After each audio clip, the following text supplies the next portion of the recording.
Hello everyone. Let's dive into Kadane's algorithm. Kadane's algorithm is an efficient way to find the maximum sum of a contiguous subarray within a given array.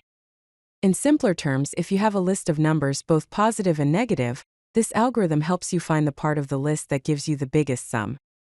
In the visual representation, the array is visualized with both negative and positive numbers. The maximum subarray is highlighted with a box, and the subarray gives the maximum sum. Let us define the problem first.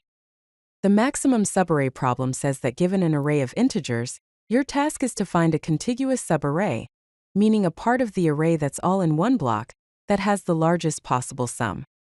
Keep in mind that the subarray must contain at least one element. For example, if the input array is -2, 1, -3, 4, -1, 2, 1, -5, 4, the maximum subarray will be 4, -1, 2, 1. The maximum sum will be 6. This is because the subarray 4, -1, 2, 1 has the largest sum of 6 among all possible subarrays. The brute force approach is a straightforward way to solve the maximum subarray problem, but it's not the most efficient. This approach involves considering all possible subarrays within the given array and calculating the sum of each subarray. You then compare these sums to find the maximum sum. Specifically, for every possible start and end position in the array, calculate the sum of the elements between those positions and check if it is greater than the current maximum sum.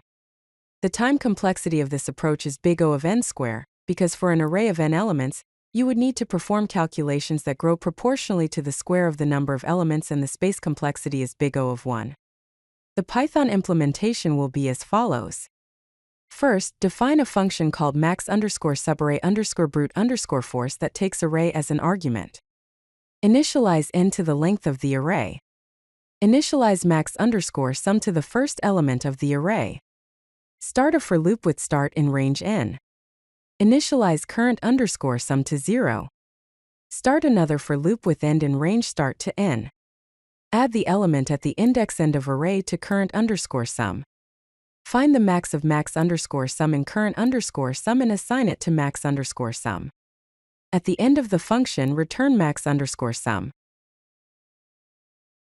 Now let's explore a more efficient way using dynamic programming. Instead of recalculating sums for all possible subarrays, we can make decisions at each position to either start a new subarray or extend the existing one. At each position in the array, you decide whether to start a new subarray at the current position or extend the previous subarray by including the current element. The key insight here is that if the current sum of a subarray becomes negative, it's better to start a new subarray from the next element, because including a negative sum will only decrease the sum of any subsequent subarray. This approach avoids redundant calculations and efficiently finds the maximum subarray sum by making local decisions based on the current sum. In the visual representation, the decision tree shows at each position, we can either start a new subarray or extend the previous subarray. If current sum is less than 0, we start a new subarray. Here is the Python implementation of Kadane's algorithm. First, define a function called Kadane's_algorithm that takes array as an argument. If the array is empty, then return 0. Initialize current_sum to the first element of the array. Initialize max_sum to the first element of the array. Start a for loop with I in range 1 to length of the array. Current sum will be the max of element at index I of the array, and current_sum plus element at index I of the array. Max sum will be the max of max_sum and current_sum. Finally, return max_sum.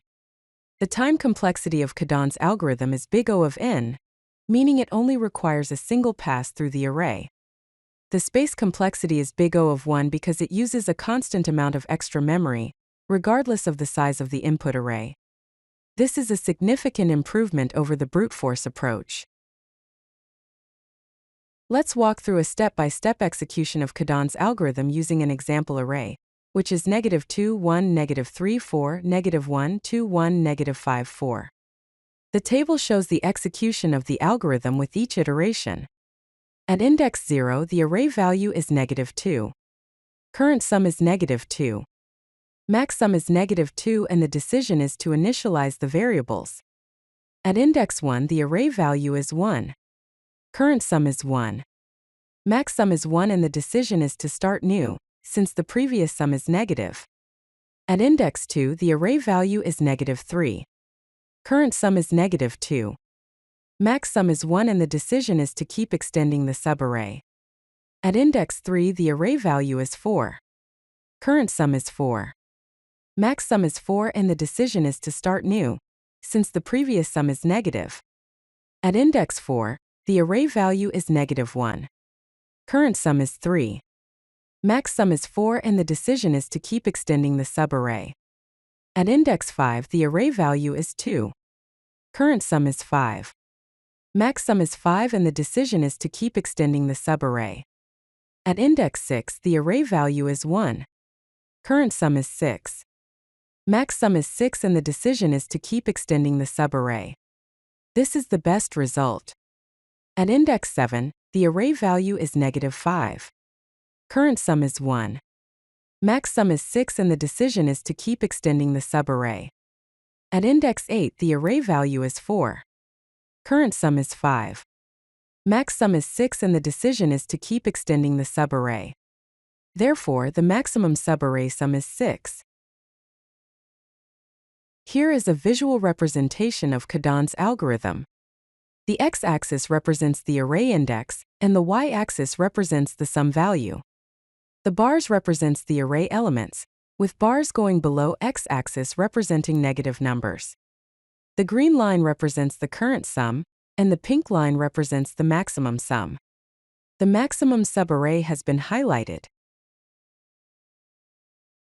In summary, Kadane's algorithm is an efficient dynamic programming approach to find the maximum sum of a contiguous subarray in linear time. The algorithm decides at each step whether to start a new subarray or extend the current one.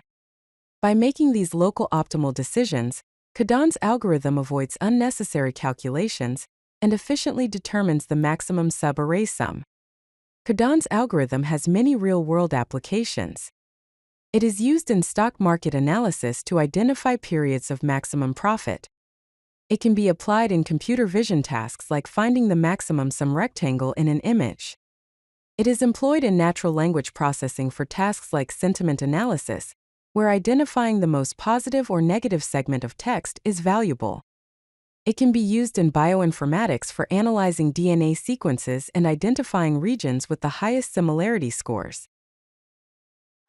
If you like this video, hit that like button and don't forget to subscribe. Visit codelucky.com for more such useful content.